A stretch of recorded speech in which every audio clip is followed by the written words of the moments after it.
Before we start, please watch my previous video. The link will be in the description. The first week of Jeopardy's Professors Tournament was last week. This next week will consist of those who made it to the semifinalists. Those who win will advance to the finalists, which will take place Thursday and Friday. Yes, Katie made it to the semifinals. The contestants consisted of Katie Reed, professor at Cal State Fullerton; J.P. Allen, professor at University of San Francisco; Sam Buttrey, professor at Naval Postgraduate School. That's where they're all from California. JP is tall. Also, JP is really lucky because the Friday before he competed against Deborah, and this week he's competing against Katie. British humour for 4. I love how JP added British humor by pronouncing British humor in a British accent, and is the only one to do so. JP continues to say, alright, before getting the first daily double. He made it a true daily double by insisting, I believe the occasion demands a true daily double. He got both daily doubles. JP got all 3 of the daily doubles.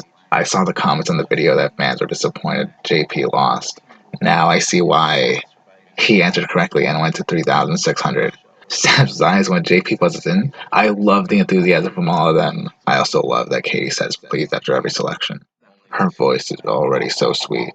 Katie ended the first round winning $4,600. JP was in second place at $6,000, and Sam was in lead at $6,600. After the first round, Mime informed them there were no incorrect responses in a single round. I noticed that too, and it's such a close game. It's only night 1 of the semifinals, and this is already a suspenseful and amazing game. After introducing the Double Jeopardy categories, the last one was Say Something Silly, Professor. And say something silly, Professor.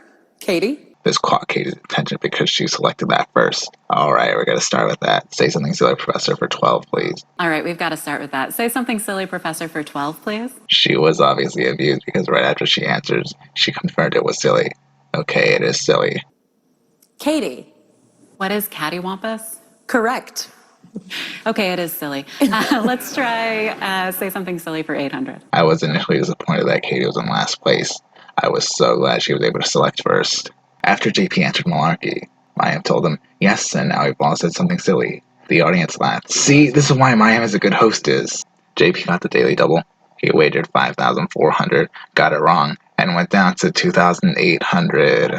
This was actually the first incorrect answer. JP caught up subsequently following a streak. JP wagered less when he got the third daily double. Let's do the same thing with a different result. Maybe 3,000?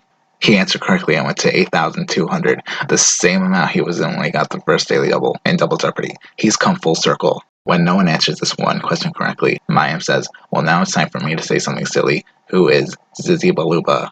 The audience laughs. Katie ended Double Jeopardy winning $9,000. JP was in second place at $13,400, and Sam was in the lead at $19,000. The final Jeopardy category was Kings and Queens. The question was, due to a legislative action in 1707, she was officially the last monarch of independent Scotland. The only Scottish queen I know is Mary, Queen of Scots. It can't be her because she died in the 1500s. Katie risked it all and went down to 0? No, I was rooting for her to win. Katie and JP both guessed Mary, Queen of Scots. They have both risked it all, and they both went back down to 0. A double 0 at Jeopardy? I've never seen that before.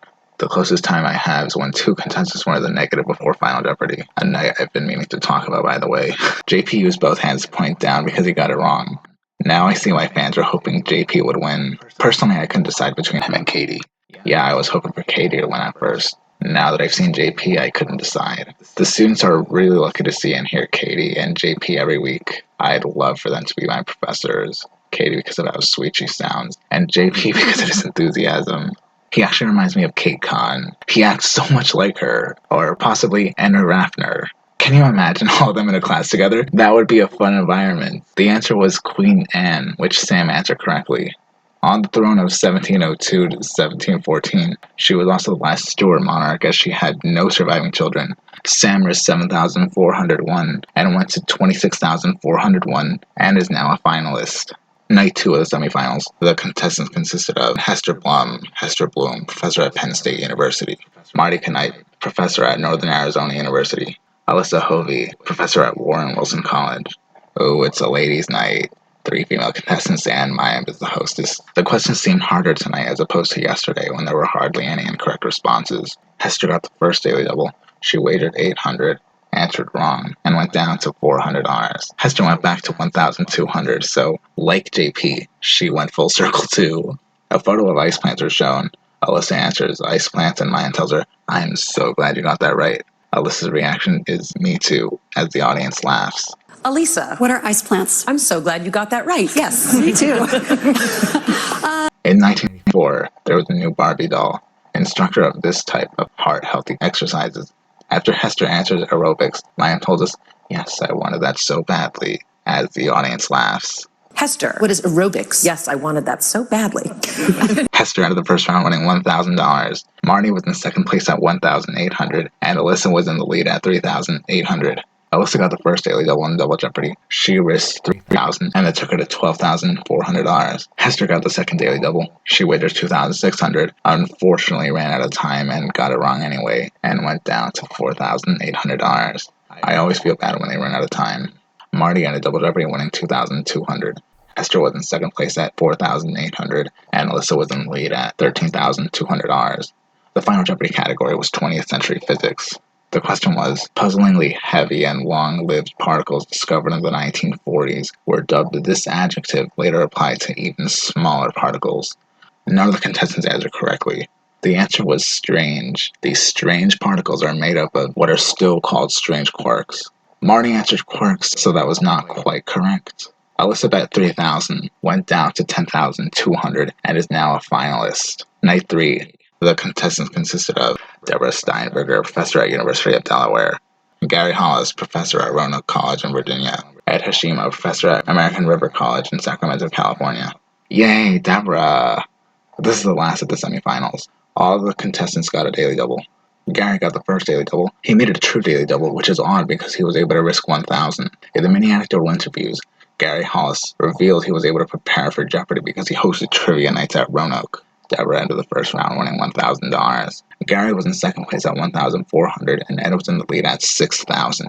Right before she got the daily double, Deborah answered correctly and said, "Great." Yes. Great. World City 1600. Deborah got the first daily double on Double Jeopardy. She wagered $2,000, unfortunately answered wrong, and went back down to $1,400. I know she still has that lovely smile even after she answered wrong. I love how positive she is. Ed got the daily double.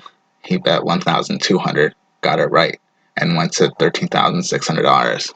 Deborah had a Double Jeopardy winning $4,200. Gary was in second place at $10,200, and Ed was in the lead at $15,600. The final Jeopardy category was awards. The question was, the Theodore Roosevelt Rough Rider Award honors influential people from this state, including Western author Louis L'Amour.